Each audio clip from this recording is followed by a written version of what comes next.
কি সত্য, বাঁচার উপায় কি? বদনজর সত্য, বদনজর সত্য। কেউ কোনো কিছু দেখে যদি তাবারাকাল্লাহ না বলে, হাদিসে আসছে, মাশাআল্লাহ না বলে, আল্লাহর দিকে সম্বন্ধ না করে, বরং ওরে বাবারে ওরে মারে বলে একটা ভালো তরকারি, ভালো কিছু, ভালো মানুষ, সুন্দর বাচ্চা, ভালো কিছু দেখে রাক্ষসের মতো চায়া, আশ্চর্য হয়ে যদি চায়, তাহলে এটাকে বলা হয় নজরে হাসেদ বা হিংসুকের নজর। এই হিংসুকের নজরের কারণে ওই ব্যক্তি বা বস্তু ক্ষতিগ্রস্ত হতে পারে। এটা স্পিরিচুয়াল এবং আধ্যাত্মিক একটা বিষয়, যেটা বাহ্যিকভাবে বোঝা যায় না।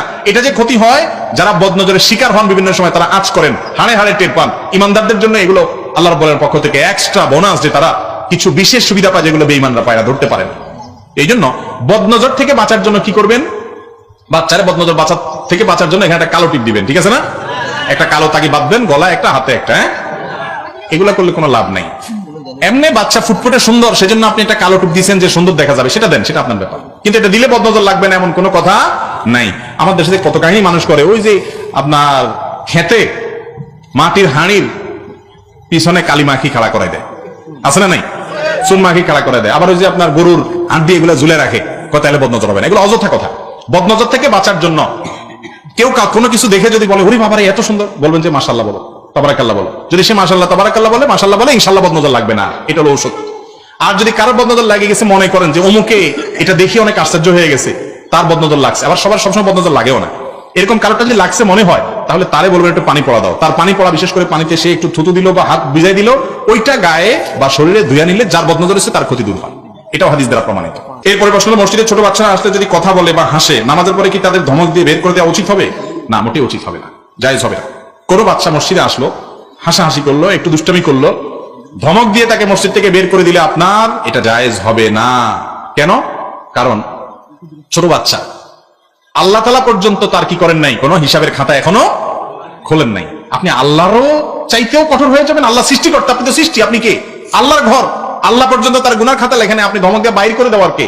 বড় জোর ডাকার পর তারা বুঝাইতে পারেন যে বাবা ছোট মানুষ, তুমি নামাজের সময় দুষ্টামি করতে হয় না, বুঝাই দিবেন তারা সুন্দর করে।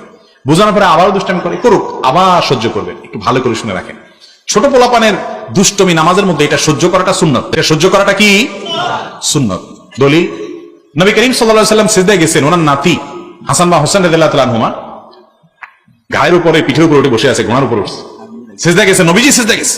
খেয়াল করেন, সিজদা থেকে উনি মাথা উঠান নাই, নাতিকে ধরে টানি নামানোর নাই। নাতির যতক্ষণ খায়েশ, যতক্ষণ তার চাহিদা ছিল, সে চাহিদা পূরণ করে তার বসতে বসতে মানে আর ঘোড়া চালাইতে মনে চাইতেছে না, নেমে গেছে। এরপরে নবীজি মাথা উঠেছে।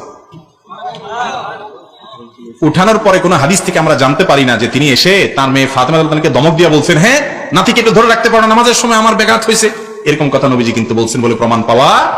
তার মানে কি হলো, বাচ্চা যদি একটু ডিস্টার্ব করে, এটাকে সহ্য করতে হবে, একটু মনোযোগ নষ্ট হলেও সহ্য করতে হবে, কারণ বাচ্চাকে নামাজে অভ্যস্ত করতে হবে, আসা যাওয়ার সুযোগ দিতে হবে। হ্যাঁ, কিছু বাপমা আছে ছোট ছোট একেবারে 3 বছর 2.5 বছরের বাচ্চা মসজিদে নিয়ে আসলো, নিয়ে আসার কারণে সে নামাজের কিছুই বোঝে না, অন্যদের ডিস্টার্ব করলো, এটা অবশ্যই দোষণীয়। তবে এটার জন্য বাচ্চাকে ধমক দেওয়া যাবে না। বাচ্চার বাপরে ডেকে পারলে একটু সুন্দর করে নরমে গরমে বুঝাই দিবেন যে এই বাচ্চা মসজিদে আনি লাভ কি। 6 বছর 7 বছর 5 বছর যারা মোটরে নামাজ বোঝা শিখছে, এই বাচ্চাগুলোকে আনবেন, এবং তারা দুষ্টামি যেন না করে। তার মানে এই না যে দুষ্টামি করতে দিবেন, সহ্য করা যাবে, সুন্নাত মানে হলো তারা দুষ্টামি করতে না। আপনি টাইট দেওয়ার পরেও তারা দুষ্টামি করবে, টাইট দিবেন, ঠিক রাখবেন, আশেপাশে রাখবেন যাতে দুষ্টামি না করে। তারপরে যদি করে একটু সহ্য করবেন। অনেক বাচ্চা আছে যারা মুরব্বীদের ধমকের চোটে এই বেচারারা মসজিদে আর আসতে চায় না। তারা মনে করে মসজিদে সবচেয়ে ডাকাত কিসিমের মানুষগুলো থাকে, গেলে যেই ধমক মারে, এগুলো উচিত না। আল্লাহর ঘর থেকে কাউকে ধমক দিয়ে বের করা এটা উচিত না। বাচ্চা মানুষে বুঝে না, হজম করতে হবে, সহ্য করতে হবে, চেষ্টা করবো তো।